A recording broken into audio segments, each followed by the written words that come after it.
Yo, welcome back to another video. In today's video, we are going to talk about God of High School. But before that, make sure to subscribe and ring the bell to get notified about our latest videos and to never miss an update. Anyways, the story begins with the three criminals attempting to blackmail Park Moo-jin, a politician of the Korean National Assembly, only for the criminals to be murdered by supernatural means that flattens the island they are standing on. For the upcoming God of High School martial arts tournament, Moo-jin begins its preparation. A 17-year-old martial artist JINMORI is late for the preliminary tournament while chasing a purse thief on a motorbike and catches him by teaming up with a 17-year-old swordswoman, Yumira, and 17-year-old martial artist, Han Dae. At the tournament, it is explained fighters can use any martial art, bare fists or weapons. Nanomachines are injected into fighters to monitor their vitals and heal injuries so they can fight harder. The announcer declares the fights will not be pair duels but a mass brawl. Many fighters are defeated easily until the commissioner sends in convicted criminal Kang Man-seok, a super strong martial artist who fights only with his feet due to his wrist being handcuffed. He humiliates Mira by stealing her bokken, then decides to duel Mori after Mori moves fast enough to avoid injury and even damage one of Man-seok's ankle. In the next part, we see Park Moo-jin infiltrating the Pentagon to see the president. It is revealed Mori never got to duel Man-seok since Mira snapped Mori's neck to retrieve her bokken.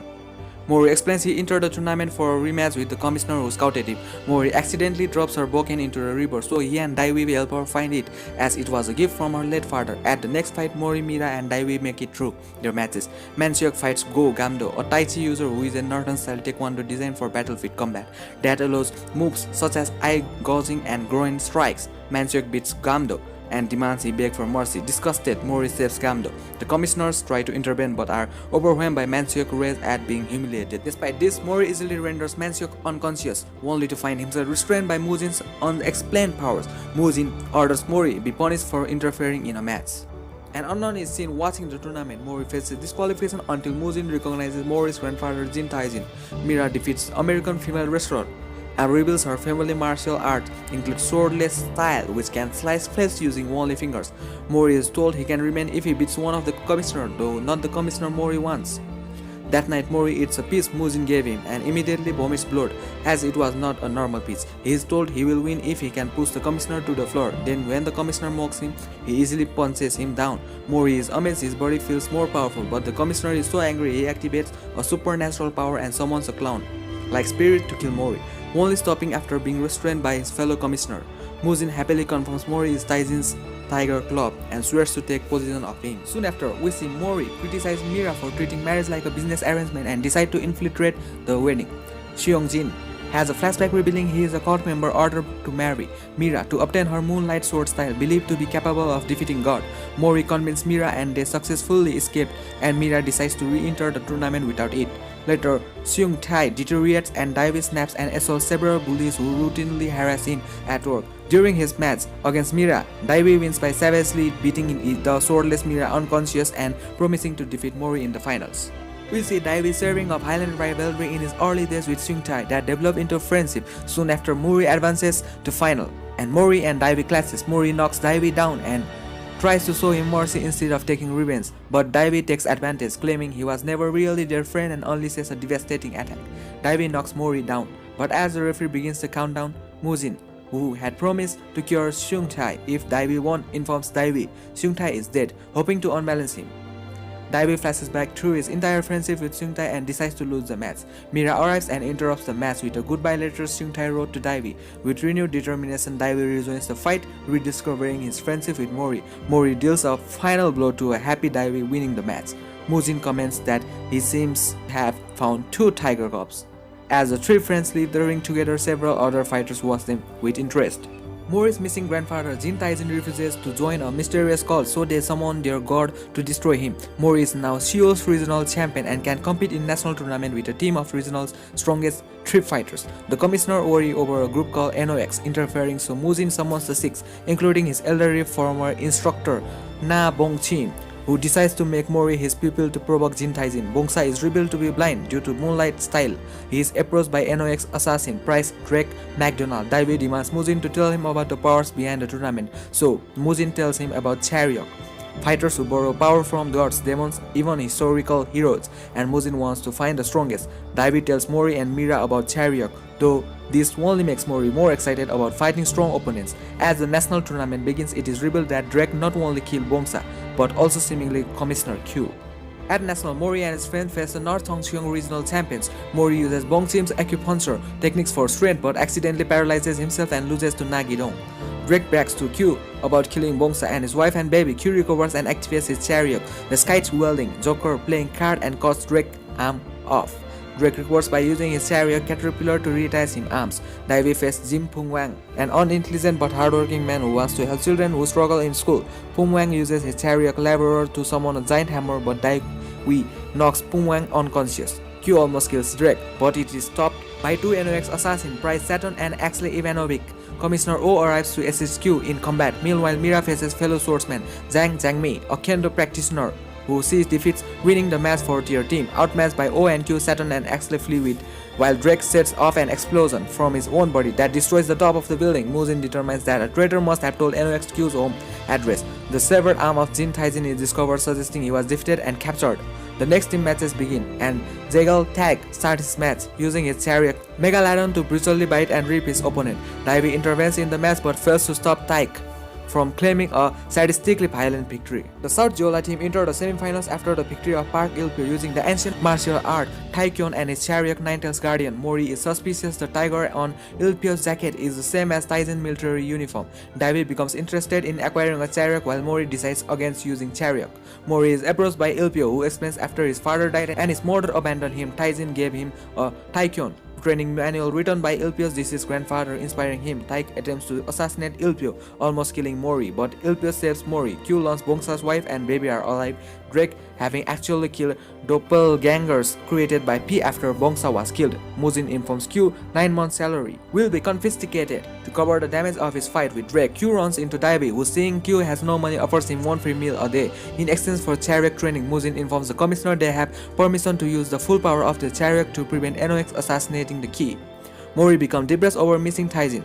Daiwi and Mira receive anonymous message informing them it is Mori's birthday and rush to celebrate with him, cheering him up. They decide to win the tournament together, then duel each other to decide who is the strongest. Mori receives a map and a photograph of Taijin in prison, missing his arm but still alive. Meanwhile, Daiwi is suspended for interfering in Taik's match, which results in their automatically lose unless Mira and Mori both win, except Mori is missing. Mira begins her duel against Lee Marin, who reveals he has Mira's stolen Boken, explaining he unlocked the full power of Moonlight Style where Mira fell and transformed her Boken into the sword Fexian.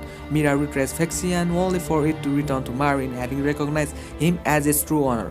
Mori follows the map to Taijin, realizing too late he is fake, which explodes. The bomber Fei Long reveals he is killing weaker fighters like Mori to locate the key faster, and that he uses the chariot doppelganger key to create clones. Marin stabs Mira, declaring her too weak to wield the power to kill God. Mori is overwhelmed by the clones until Long reveals Marin and his team are dead and replaced by NOX cultists disguised using doppelganger. Furious, Mori uses an acupuncture technique to make him temporarily immune to pain. Mira refuses to give up and has a flash of divine inspiration, granting her the chariot Lubu Fengxian and true ownership of the Fengxian sword. Marin attempts to use his chariot Kraken, but is defeated. Mori suddenly appears and easily defeats the second NOX imposter, flashback suggesting he killed Long to avenge the real Marin.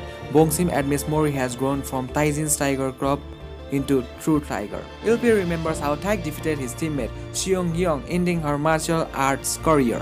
Now he is determined to get Seong-yeong surgery to fix her leg. Muzin informs Mori and his friends that NOX worship a single god and plan to murder all other gods and chariot users. Long is revealed to be alive until Taik arrives, having gotten all the information he needed from Long. He then murders Long, declaring he will claim the key. Muzin tells Mori he is too weak to help Taijin, but if he wins the tournament, he will give him some valuable information. Daiwi wins his semi-final match against Il-pyo's teammate, Park Seung-ga. Seong-yeong scolds Il-pyo for worrying about her when he should be keeping a promise he made to Taijin. Muzin confronts Sang Man-deok, a high-ranking NOS cultist, who infiltrated the arena only for Man-deok to summon his god. Mori struggles against Ilpio, who finds out his every weakness, only for Mori to begin overcoming his weakness by copying the fighting style of both Mira and Daiwi. One of the 6, Seong Haryang, attacks the god with his 108 national treasure weapons to protect the arena. After a lengthy battle, the god is defeated and the arena is saved. Meanwhile, Mori defeats Ilpio, who remembers the promise he made to Taijin that he would help Mori grow as a fighter if he ever had the chance. Ilpio suddenly receives divine inspiration from his chariot, Ninetales Guardian, and awakens a new power. Mandiak happily declares the key has finally awakened. Thousands of years ago, the Ninetales Guardian was betrayed by a god, and after destroying half of heaven fled to earth and swore revenge. All chariot users feel the awakening of Ninetales and instinctively fear it, except Mori, who is excited. While Ilpio is stronger, his new power causes him pain. Mori almost loses his match to Ilpio but suddenly wins with a strange power that overwhelms even the Ninetales.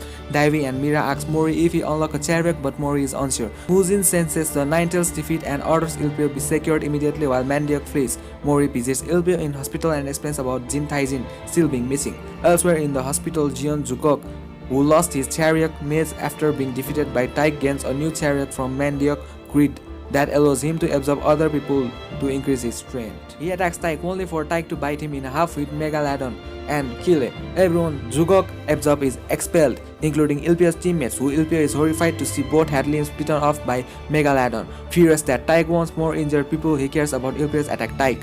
Meanwhile, Mandiak opens his god summoning portal once more, allowing an army of creatures to appear. With the key located and the creatures approaching, Mujin declares the God of High School tournament officially over. Sang Mandiak calls forth God incarnate in a final act to destroy the entirety of the world, thus ending the 11-episode long fighting tournament central to the God of High School. The United States is made aware of the situation and fires nuclear missiles on Seoul in an attempt to subdue the old God, with complete disregard to the hundreds of thousands of lives to be lost as a result of the decision. The fight between Jegal Taik and Park Ilpio continues, with Taik revealing his true form to gain an upper hand. He consumes Ilpio and releases the key from within him. In a moment of frenzy, upon the appearance of the key, members of the 6 servants of the god and JINMORI clamor to seize the key, with Mori emerging with it in his position. In order to protect the fighters, Park Mujin teleports them away to Spirit Realm, with the missiles near and the citizens of Seoul stampeding to find shelter. Jeon Jason to teleports all of the people of Seoul to a cliffside outside of Seoul, from which they witness the destruction of the god at the hand of Jason and his transmutation magic. In a bright flash, Mori and the other fighters are transported back to Seoul, where they see the body of the dead god. In the final moments, the key is stolen and consumed by Taik, and all bear witness to his ascension. After consuming the key, Taik transcends his mortal body and becomes a god. He begins to ambush JINMORI and his friends, threatening to consume everything in his way. Mori's memory is triggered and he remembers his true identity. He is actually the great god Sun Wukong, the Monkey King. Despite not remembering many details of his life before becoming a mortal, he jumps into action and summons the Rui Jingyu staff to fight Taik. The Monkey King manages to get in several punches, which enrages Taik and transform him into a monster-like appearance. Mori's friends join in the fight and finish Taik for good. Kim Young-ne, founder of the 6, is awoken from her cave slumber and congratulates the group for completing the tournament and offers them a chance to have one wish granted. Mori initially wants to wish for his grandfather but remembers Ilpio's friends are missing limbs and unselfishly wishes for them to be healed. Ongyo tells Mori that his grandfather is still alive and he finally loses consciousness as a result of the battle. He wakes up 3 months later and Daiwi and Mira inform him they must travel to the Monkey King's origin place to recover his memories as a god. Thanks for watching everyone, hope you enjoyed it. If you did, make sure to like this video and subscribe to our channel, and also ring the bell to get notified about our latest videos and to never miss an updates. Check out these other amazing videos as well. Bye bye and take care.